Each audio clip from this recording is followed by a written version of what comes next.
Măi, fraților, tot am stat așa și m-am gândit într-o seară, venind de la casă, să fac o melodie frumoasă, frumoasă, baciule, frumoasă, despre viața la țară a țăranului agricultor, așa cum îi ia cu bune și cu rele.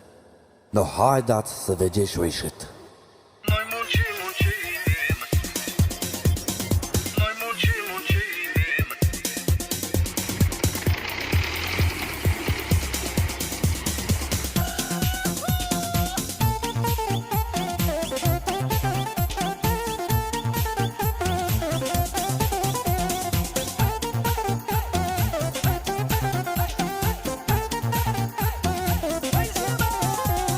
Mi-a cumpărat tata meu un tractor să fac un leu. Toată ziua agricultură, fac un ban și-l pun în pungă. Mi-a cumpărat tata meu un tractor să fac un leu. Toată ziua agricultură, fac un ban și-l pun în pungă.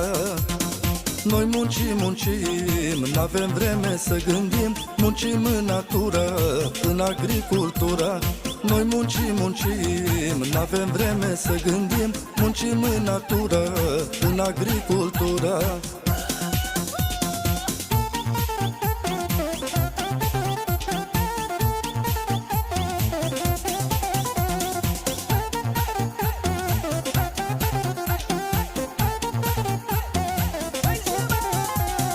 Eu cu precinul meu Ion, toată ziua pe tractor, la arat și sămănat, greu-i, Doamne, viața în sat. Eu cu precinul meu Ion, toată ziua pe tractor, la arat și sămănat, greu-i, Doamne, viața în sat. Noi muncim, n-avem vreme să gândim, muncim în natură, în agricultură.